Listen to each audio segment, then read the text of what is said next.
Hello everybody, Frankie Day back. Okay guys, today's video is called Builds of the Past. And here's one build that hasn't been seen on YouTube yet. And it hasn't been seen by you great fellows either. This is the Edmond Fitzgerald. This is a scratch built. I built out of 2x6s and various blocks of wood here and there. It's entirely made out of wood. And we'll reveal the builds of the past after I make its announcement. Okay fellas, before we get started with the review of the build of my past, there's been a lot of controversy in the sinking of the SS Edmond Fitzgerald. A lot of people seem to think it broke in half because it couldn't take the enormous storm that it went through. And a lot of it seems to think that the hatch covers blew off and took on water and sank.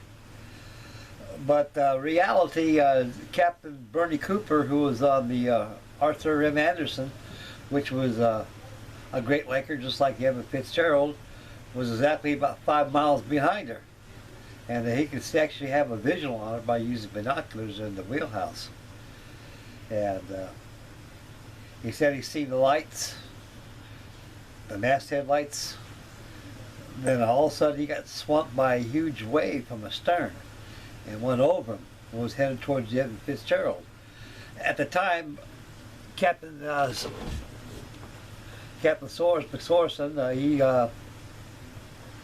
he said he was taking. He actually radioed Bernie Cooper, Captain Bernie Cooper on the Arthur M. Anderson, that they were taking on water, and because all the water and all the pumps are aft on this thing. And he took on a list. He's missing a couple fence posts and also the radars out. So actually he was steering blind. And so the last reports was he was they're carrying their own. And when that big old monstrous road wave that went underneath the Madison passed it, was going toward the Edmond Fitzgerald. At the time it got to the Edmond Fitzgerald wasn't seen anymore.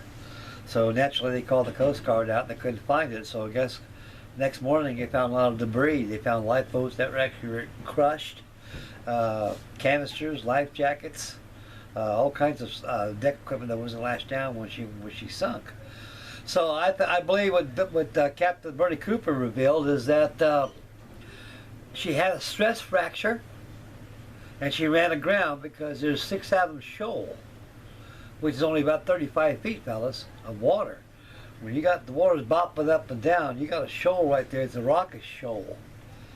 And she was carrying over 20,000 tons more of trinite, which is like pellets made out of Coca-Cola, clay, and stuff they use it to make cars, make steel for the steel industries and General Motors. And what happened was she bottomed out. When she hit that 6 Fathom Shoal, that rocky shoal, she ruptured one of the cargo tanks there to hold the trinite, and she was taking in water, so the water was coming in faster than the pumps could pump it out. So virtually it was almost like the scenario of the Titanic. So she was sinking then on. So naturally, when that big road wave caught up with her, it picked her up and swamped down her. It pushed her the bow down, put the stern up. And the stern drove right down to the bottom. So she went down 523 feet of water. And she was broken in half. Her midsection was broken. It was busted in the midsection. The midsection forward was right even keel. And the midsection aft was on its back. So she turned turtle. So her aft section is sticking up. And her bow section is level. So that is kind of the history of the Edmond Fitzgerald. I guess a lot of you fellas have probably seen that on the YouTube a lot, and TV and things, and about shipwrecks and things. So there's a lot of controversy, I was thinking. And nothing's conclusive, but it's pretty certain that she had some kind of a stress fracture when she bottomed out and made it worse. A stress fracture, fellas, is that anything is designed to take so much stress.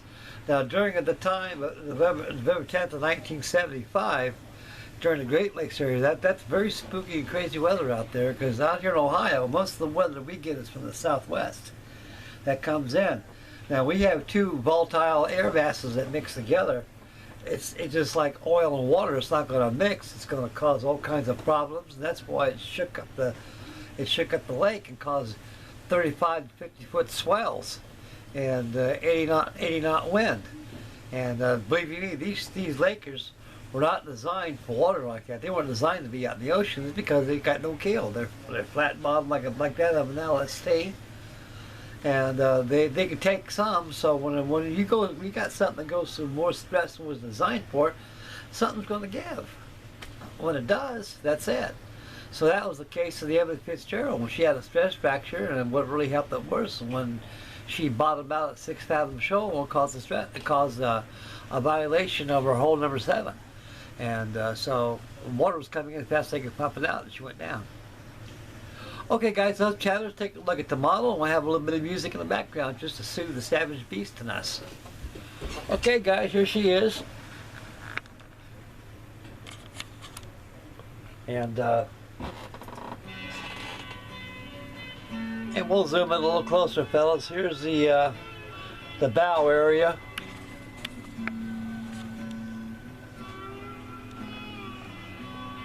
After all, this thing's not finished yet, fellas. I have a lot of unfinished projects under my hand, and when I see them not done, it gives me more interest to finish them up, like this one here. I haven't got the main deck rails on there. I need some touch-up painting. This thing is made entirely out of wood, fellas. There's nothing on here, no plastic, all up in wood and wire, and it's very easy to build. So I got these plans from Abe Taubman Plan Service. He used to be a vendor for model ship plans. Mr. Taubman passed many years ago, and a lot of his plans are still for sale at Lackawanna Dry Dock. It's some kind of a model website that sells plans and kits and such. And also you can find them in the various plan houses. And model plans nowadays, fellas, are becoming very scarce nowadays because of the instant gratification of us modelers want something that's built already so they can buy it and slap it together quick and put it into the water. And this is the old school building right here. And the hull is made out of a 2x6, two 2x6s. And the 2x6s and all the deck houses right here. The superstructure above the well deck, all aft, is made out of 1-inch pine. And using cardboard templates, chase off the plans. I chased on the wood and cut it, using templates, shaping the hull. So this thing, this whole model weighs probably about almost 50 pounds. It's all solid wood. It's all solid wood, fellas. And we'll go forward a little bit, very gently. I'd say she probably she broke around this area right in here, fellas. When she snapped, when she hit that 6 fathom shoal, she snapped like that. She broke when she hit. What it was, folks, when she bottomed out and came up to the surface, it was underway sailing. When that big rogue wave hit her, it brought the stern up like this. And it drove the bow right into the seabed. And that's when she snapped. And the screw drove her down to the depth of Lake Superior.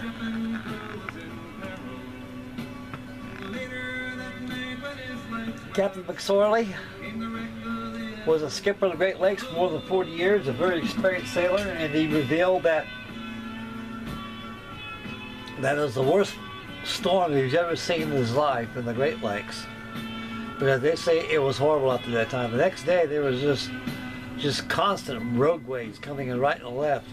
Some are 50 foot high, most of them around 35 to 40, and there's 102 knot at the Sault Ste. Marie. And out there was anywhere from 80 miles an hour up to 100 of wind. When you got two volatile air masses mixed together, fellas, you can imagine. You got 3 sisters, which is 3 waves coming from 3 different directions. And like I say, these ships were not made to take heavy seas like that. their job was to steam Wisconsin all the way to Whitefish Point and to the Sault Ste. Marie and to the lumber yards out there where they're going to load their coal and their trinite.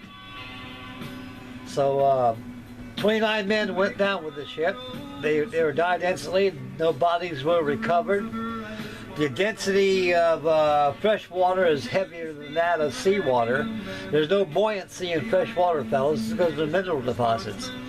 So when I was taught in the Navy and during boot camp is avoid swimming in lakes, ponds,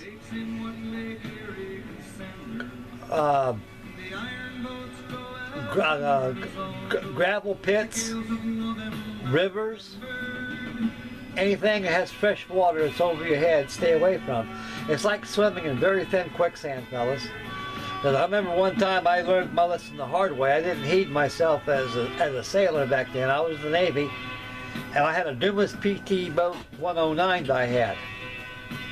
And I took it out one time out there in the fresh, out there by Lake Madison out here in Ohio. And the water out there is 200 feet deep. And somehow I lost the radio connection, and my PT boat was going astern in directions. And by the time I was going astern, it was taking on water, so I didn't want to sink it, so I kind of jumped in. And believe you me, it took everything I got to keep my head above that water, because fresh water, fellas, is very hard to swim in because of the density. So seawater, you can float and actually go to sleep while you're floating in seawater, as long as you just lay your head back and you got buoyancy in your lungs. That's what keeps you up. And seawater and fresh water, like they say, the lake, they said, never gives up the dead. Okay, fellas, we'll look around some more on this thing here. And we'll zoom a little bit more. This thing still needs some work, fellas. No rails. To my surprise, I thought this thing was done. It was like that in Arizona yesterday. I forgot to put the railings on the darn thing. Get my head out of the way, fellas. Very sorry. And this is a beautiful ship for her day. She was 768 feet long. She was the largest Great Lakes bulk carrier that there ever was of the Great Lakes. She was launched in 1958 at River Rouge.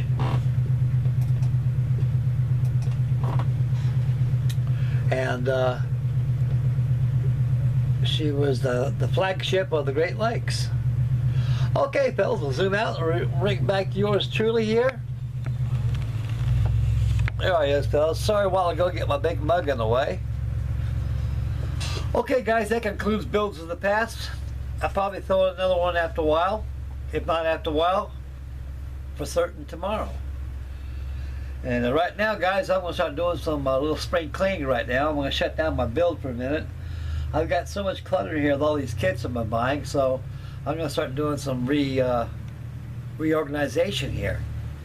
And I'm enjoying my vacation right here. I got one more day to go before I start to row with the rest of the slaves in the industry of work and labor and toil.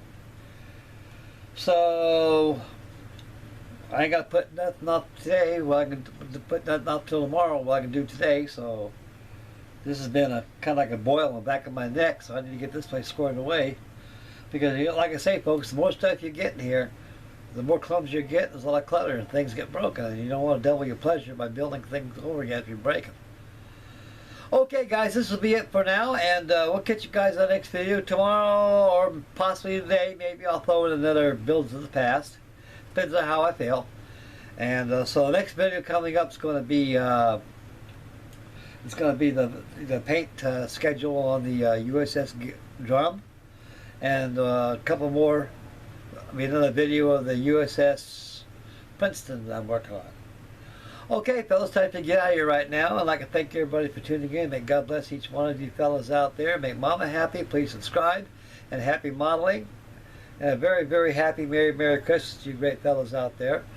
And we'll catch you guys in the next video. Bye, fellas.